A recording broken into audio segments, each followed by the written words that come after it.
totally destroyed. Well, everywhere is war.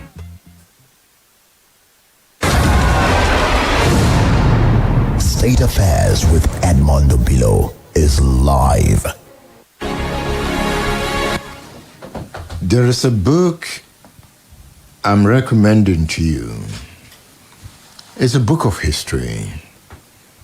And I think you should engage the subject of the book. Because if you want to trace the problem of Nigeria, you have to go back to the past.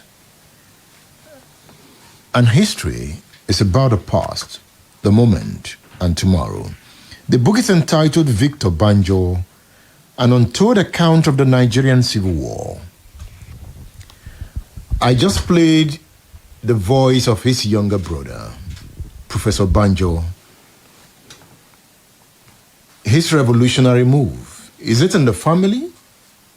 So this book by Deji Yesufu is an untold account of the Nigerian Civil War. Deji, it's good to have you on State Affairs. Good morning, Edmund. Good morning, our listeners. Now, in writing this book, yes, you looked at the man Victor Banjo. Yes. Just brief us. Why were you so interested in him? Okay, well,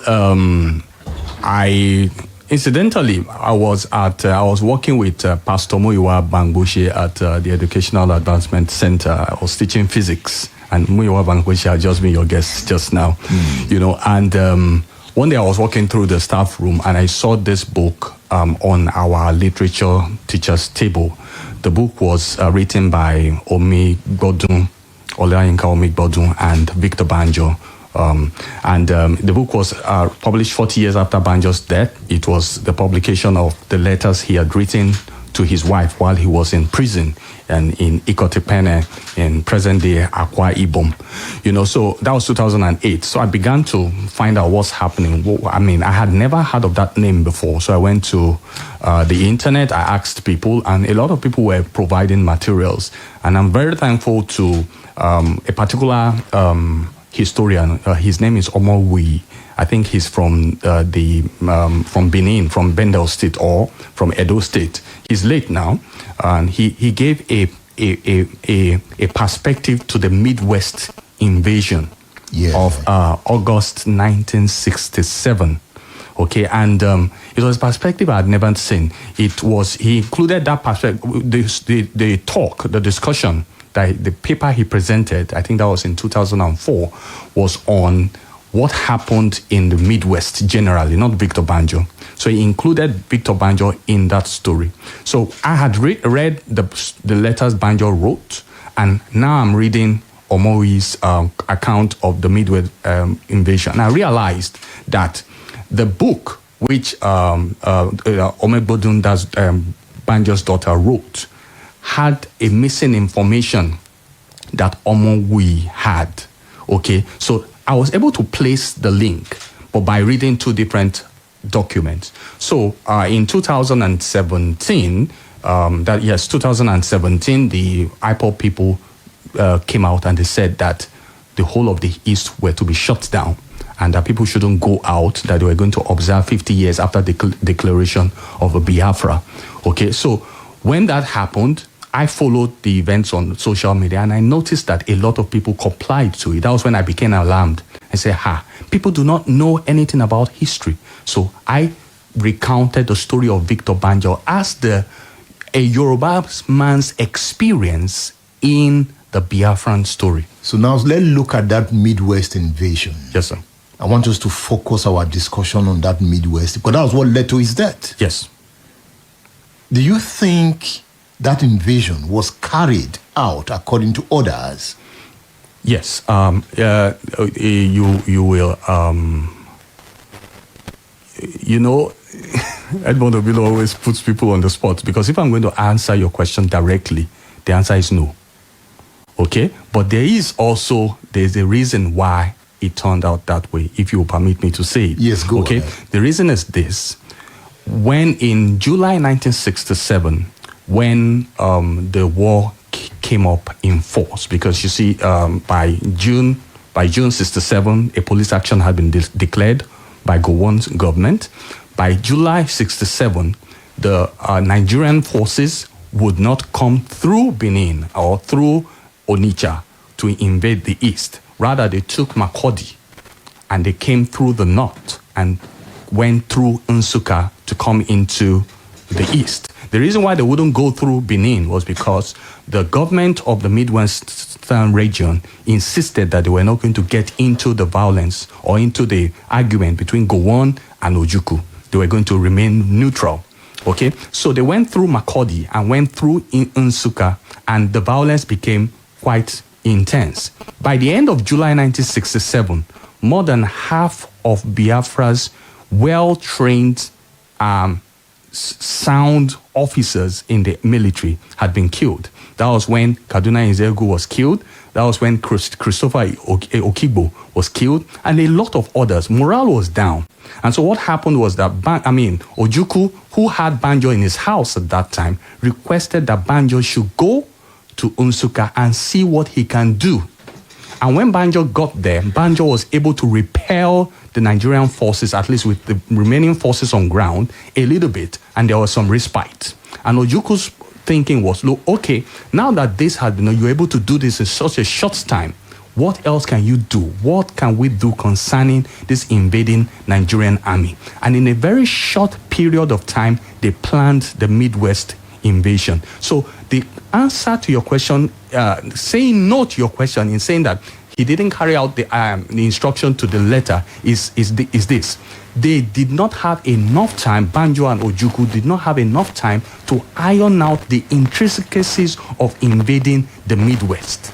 They did not envision a lot of things. So by the time they got to the ground, Banjo, who was on ground, was saying something else other than what, to what Ojukwu was insisting on.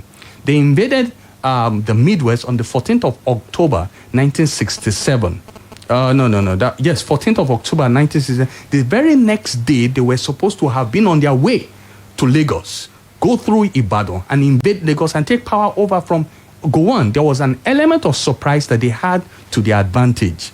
But Banjo insisted and said that, look, what he's finding on ground is not what he planned for, because number one, the soldiers were not properly equipped. The length of the distance between Benin and even Ibadan was such a lengthy distance that by the time they walked through, even if they were able to go through, the soldiers would probably be too exhausted to even carry out an invasion when they get to Lagos.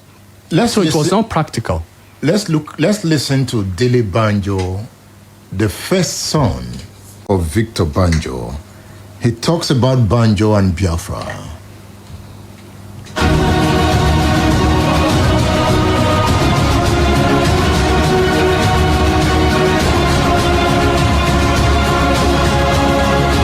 Banjo's release from prison, he could not return to his family in Lagos because Gowon had threatened to arrest him if he came back to the West. How come they were all after him? To start with, Gowon was not necessarily in control of the situation when the second coup took place at the end of July 1966. He was not really in complete control of the scenario. He couldn't even guarantee, the security of officers like Effiong and, Madebo, and quite a few of the people who had, even Korobo had to run, the people who are sort of like his henchmen, the people who worked with Gowon, he couldn't secure their position. So in a way, he was treading on very, very thin ice. And so he couldn't even voice it to the people who got him in power that he was bringing in somebody who was revolutionary. That speaks for itself. He was in a situation where he couldn't even have guaranteed my father's safety. At that point, can we say that Victor Banjo was between the devil and the deep blue sea, and he decided to go with Ojukwu? That's precisely the scenario, because ultimately the people who had taken over after the July 66 coup, the northern junta, the people who had been running riots over the whole place, were people who, at the end of the day, were looking to get rid of anyone with a progressive bent. anyone with a progressive bent, they were going to get rid of at all costs. It was, it was like a possessed set of troops without any control, running, amok, like I said. So the situation was very grave, and the only people who would have been secure in their midst would have been people who had sworn loyalty to the North in all their disposition and the way they reacted throughout. I mean, people like Obasanjo definitely from the outset, he was with Nzego in the north and quickly ran down south. We could see, and he postured himself in a very, very clever way, so that they had no, he was more or less, all for the north in every respect. Anyone with an independent view, politically, coming into the midst of that, northern crowd of killers would have been consumed. State Affairs with Edmund Obilo is live.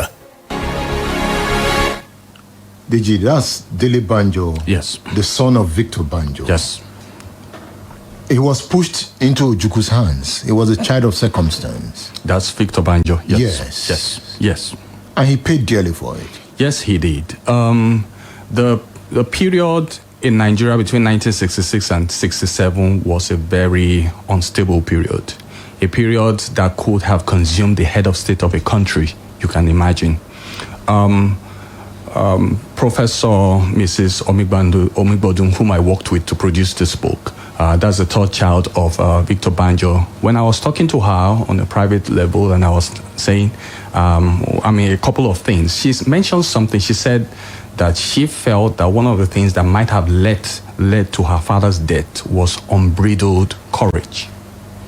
Unbridled courage, I, with all apologies, I want to apologize for saying that without her permission, but you see, I thought about it a lot, and I realized that she's right, but you would also not forget that the military, the Nigerian military, is actually made up of men, or they train their men to have courage.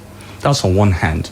On the other hand, when the military struck on the 15th of January 1966, which led to all of this situation, that morning, no Nigerian military officer, especially those of the rank of lieutenant colonel and above, stepped out of their home. Everybody went into hiding. He came out. He came out and gathered officers together, at least the ones he could lay hands on, and began to try to help them to comprehend what was happening. He was taking leadership. Yes, sir. And that can be a threat. Yes. And in fact, after that, there was after that day, I think that either the second day or the third day from that day, there was a military council where a meeting was held, and the military military officers decided to take responsibility of leading the country at that time. Don't forget that as of that time, there had never been a military rule. There had never been anything like military boys leading this country. There was still confusion in the military. There was still confusion. So it was Banjo and this man that eventually became the Southwest governor that was killed later on, Ifajuyi, Iransi, and even Ojukwu was in the military, in that meeting. And they sat down and they said, we now decide to lead the country at the moment. Okay, and it was in that meeting that Ojukwu was sent to the east to become governor. It was in that meeting that Faju was sent to the southwest. And it was in that meeting that Hassan was sent to the north, I believe.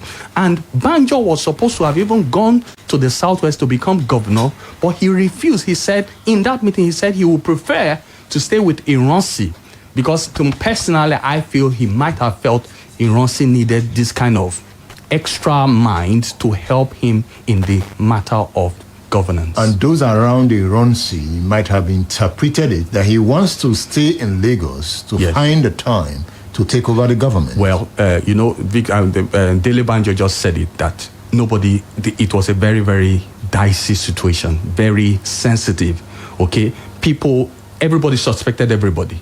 So, what's his name? Iransi had given order and said, every officer that comes into my office to see me at this particular day must have his arms, his personal weapons, kept somewhere or kept reserved somewhere. And Banjo refused and said, I'm coming to see my boss. What do you mean I have my weapons without, I have to have my weapons with me, you know? And there was an exchange between himself and Anwuna, a lieutenant colonel also, and another person. Eventually, they pulled out their weapons and arrested him. And that was what led to his detention. Bosun, let's look at Billy Banjo again. And still going through your latest writing, you said Banjo strongly believed in a united Nigeria and was disappointed and outraged by the premature action taken by Ojukwu. In protest, he moved out of the State House. This was when Ojukwu declared the state of Biafra. How did you get your stories? Yeah, that one was, this was actually, he discussed that, he confided with Adeboyega in his book, you know. Because you were 5 when your dad was arrested. So I'm wondering how you got all your information. That's the great thing about books. And also, you know, we spoke to some of the actors. We spoke to Adeboyega, even though at that stage, you know, I didn't really get most of the information, but I've subsequently read quite a few books and balanced some of the information, you know, across the different areas. Nigeria, there are so many books on the wall, and specifically those who are soldiers, who are major actors, you know, it was always very interesting. And apart from that, my daddy wrote many letters, and the letters filled in the gaps. The letters were very coherent, very articulate, very logical.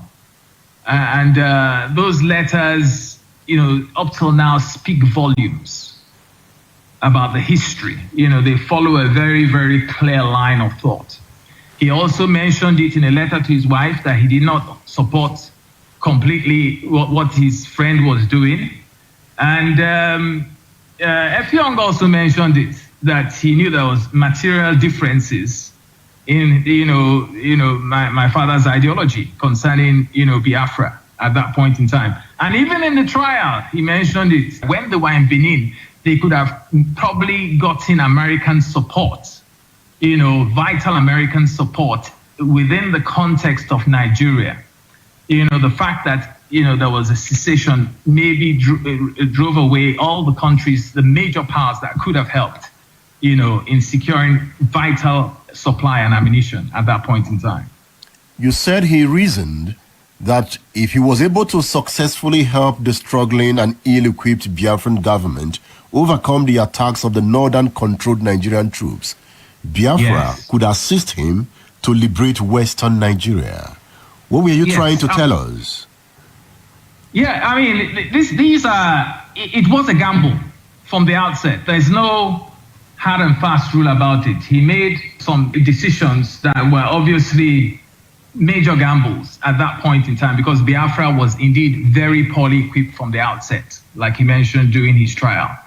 However, there were situations where you could start moving towards the Midwest, and then, there was this hope that maybe the West would be able to form, to create a kind of opportunity for him. You could make a handshake with someone like Obasanjo or somebody in the West, Adebayo, who could have maybe made it easier for him to have liberated the West, because the West was under siege. It was actually being controlled by a few, very dangerous northern troops. He had his own revolutionary ambition that were not in tandem with Ojukwu's secession plan. Could that be the reason they fell out? Well, it's a very interesting point of view.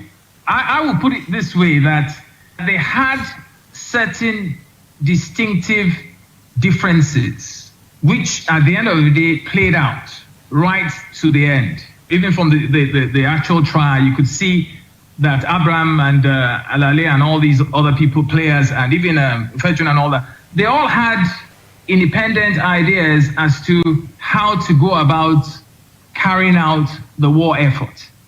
And as far as my father was concerned, from the onset, like I mentioned, he saw Nigerians having, he didn't want to dismember the country. He didn't want to preside over the dismembering of the country.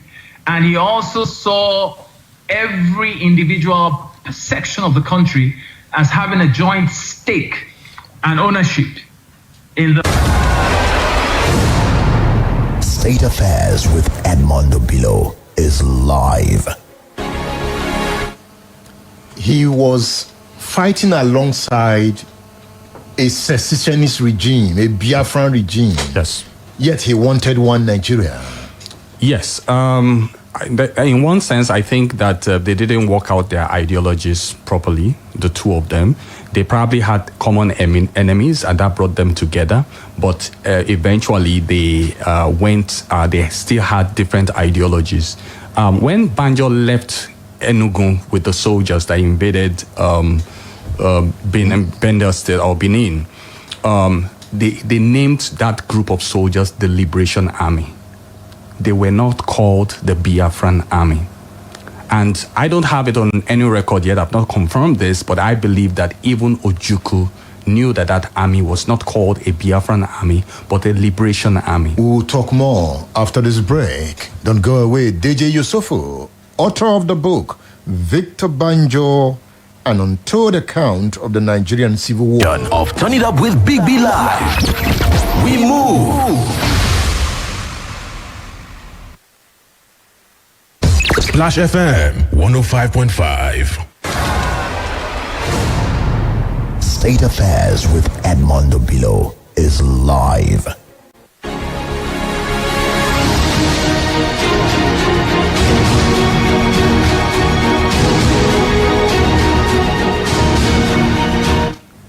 Yes, it's the Banjo story. And we are using Deji Yesufu's book, Victor Banjo, an untold account of the Nigerian Civil War, to reflect on the past. When Banjo and his liberation troop invaded Ore, Major Emmanuel Ajayi was one of the Nigerian soldiers trying to repel them. Here is his view of what happened then. Now, to worsen the situation, now Ojukwu mandated Banjo and other three corners to infiltrate into Western region by crossing Onitsha Bridge, drove straight to government house at Benin, chased out Ejo, who was a military governor, and came straight to Ore. He stopped at Ore. He stopped at Ore. Why did he stop at Ore? I thought he would have gone further. Yes, I thought so too. But I don't know that reason. Maybe best known to him. But my mind was even telling me that, Banjo was from Ijebu. And maybe he's afraid that if federal troops should come and encounter him, it will be in his area. And he doesn't want, rather he didn't want them to destroy Ijebu. That was why. To me, I was not told that, but that was what I thought led to his stopping at. So you feel he didn't want Ijebu to be a theater of war? The same thing happened to Ojukwu. Ojukwu ran away when it was only Ozobolo, Orifite, Atani, only Hiala. It remained few towns to get to Onewi. 65 battalion was at the edge of the something. He to run away because he didn't want people to come and spoil Onewi. Are you sure that was what happened? To me, I'm not very sure, but that was what I thought. State Affairs with Edmund Obilo is live. Ojukwu eventually ran away. Yes. But before that, Victor Banjo, Emmanuel Ifajuna were killed by Biafran authorities. Why? For sabotaging the war effort. You are right. Do you think the Biafran authority was right? Yes. Biafra authority was right. How? They compromise. These officers compromise. I had, when we were at Ore, I had something which I do not know whether it is true or false. There was a mystery plane that brought Awolowo to Ore, and from there, he gave Banjo £6,000. So from there now, to speed up the operation of Nigerian troops. So are you saying that retreat, they had to back out? They were not completed, they did not completely back up, but that hand became, if Yoruba will say, ẹnu tó bá ti jẹ́ dodo, kò ní sòdodo. So otherwise, that speed was the operation was too speedy. By the time they captured, Ojukwu called them, carry all your armaments to Agbo. Make sure Agbo does not fall into the hands of Nigerian troops. No do. When Agbo fell, he now called them to Onitsha that he wanted to make a conference with them.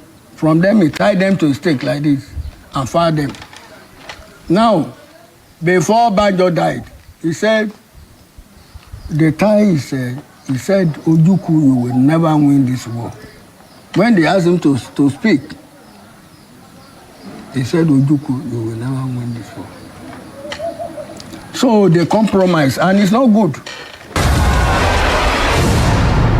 State Affairs with Edmund Obilo is live.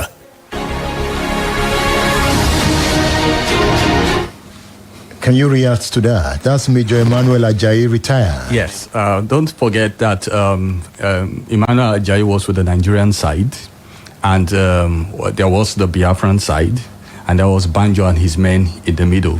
Okay, so Banjo goes back to Biafra to report to Ojukwu on what had happened, and eventually there was a story that emanated in eastern Nigeria and was broadcasted by that mighty, don't forget that mighty propaganda force, broadcasting network that the East had then. They even had such a voice that was almost dwarfing that of Nigeria. So basically, the Nigerian people heard what the Eastern people were telling them, and they only reported that. But from what I have read and what I investigated, it wasn't so. What led to the death, to the killing of the four, was simply this. In July 1967, the East had lost half of their men, if not more than half of their men. And in August, they made their only remarkable offense against Nigeria in taking over the Midwest. Okay, and I got the date wrong. It was 9th of August. Immediately on the 10th, they were supposed to have moved into Ibadan and then on to Lagos. But Banjo had to remain because there was an issue on ground. There was a little disagreement. I would want to request that people should read the book to get that item. That's something I got. Yeah. Yes, there was a little disagreement. Okay, and Banjo and Ojukwu never could resolve that, and eventually Banjo had to report back. So when by the second week of that invasion, the Eastern Nigerian, people were asking, what is happening? The Biafran people were asking, what is happening? You people have lost all this amount of men in July. Now the only progress you have made, you have also flaunted it. They were going to blame somebody. In that same July, end of July, Ojukwu was nearly removed from office. He was nearly voted out of office by his men. Ojukwu felt even Victor Banjo, Ifajuna were behind that plot. He couldn't, because when they were having that meeting and they were going to pass a vote of no confidence on Ojukwu, it was Emmanuel Ifajuna that stood up and spoke for Ojukwu, and that was rescinded. Okay, so in August, when they lost the Midwest, somebody had to take the blame. And it was Victor Banjo. Yes, Banjo didn't have Nigeria, he didn't have the East. He didn't have anybody, so they had to pin it on somebody. Well, Ifajuna was killed too. Yes, Ifajuna and a couple of other men, about 10 of them, had been having this meeting. They had this meeting group, and they proposed a paper They sent a memorandum to the Biafran authorities, and they analyzed the war. And they said from their examination of things, Biafra could not win the war. So that paper had been submitted even before they invaded the Midwest. Okay, let's listen to the daughters of Banjo, Funto, and Yinka in this conversation. They talk about their father. I am discussing with the girls of Victor Banjo, Olufunto Oyeleye, and Professor Yinka Omibodun. Did the Nigerian state treat your dad fairly? No, he was not treated fairly. He experienced a lot of injustice and persecution. And, many times I wonder why. But, like reading through his letters, and I realized one thing: he was very outspoken. And maybe that intimidated a lot of people. He was, quite blunt. He would come out, he would speak the truth. In the letters he wrote from prison, he was hopeful that someday he was going to be free. He kept talking about Aguyi Ironsi. Do you think today that Ironsi was scared of Victor Banjo? I won't even say. I think it's very obvious that either Ironsi was scared of my dad, or the people that surrounded Ironsi wanted my dad put away, and Ironsi did not have the courage to do that which was right. I can back it up with the letters my father wrote even to Ironsi. Can we go through that letter? Yes. I have a letter here that my father wrote from prison on the 1st of June, 1966. He wrote to Ironsi, and he was then in Ikotikpene prison. So he wrote to Ironsi, and he said, in quotes, "I informed you that a grievous crime had been committed against my person and my liberty at a time of crisis in our country, when I was busy giving you my most loyal service. I pointed out certain facts to you, which I felt you ought to have known about. Essentially, these were that on the morning of Monday, 17 January 1966, I was arrested by Lieutenant Colonel J.T. Kurubu and Major P.A. Anwea in the anteroom of the IGP's office for no ostensible reason while I was waiting to see you." So, he writes through his letters to my mom, and this letter, he kept wondering why. What we were informed was that they wanted my father to go to become governor of Western States. Yes. Deji, we just have to go. Okay. But at least we've been able to look at the story of Banjo. Yes.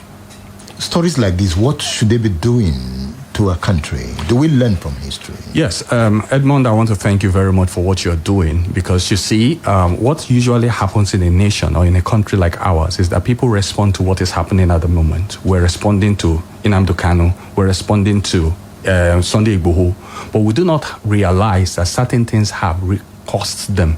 So if a people are going to solve their problem, they want to look at their history, and they also want to envision what's going to happen. We look at the three: the future, the history, and what is happening at the moment. Okay, so what is happening right now is a very simple issue. See, the Sunday Igboho campaign and the Nnamdi Kanu campaign that we have, the problem that we think we have, they are very small issues.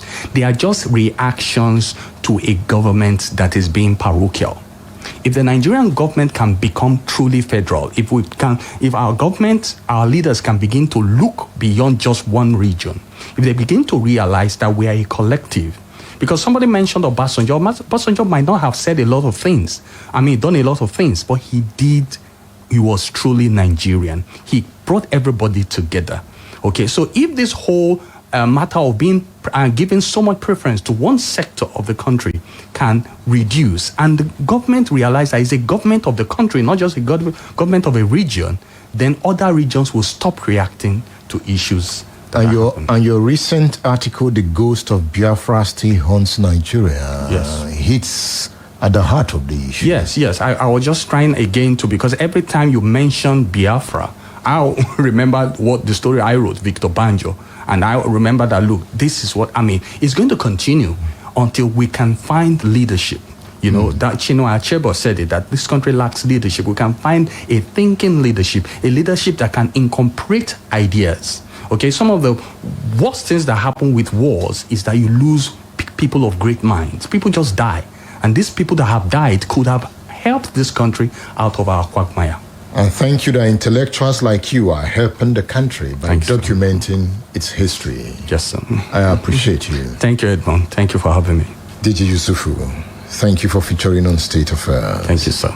He is the author of the book, Victor Banjo, An Untold Account of the Nigerian Civil War. It's a book you should read. It's not a big book. You should finish it.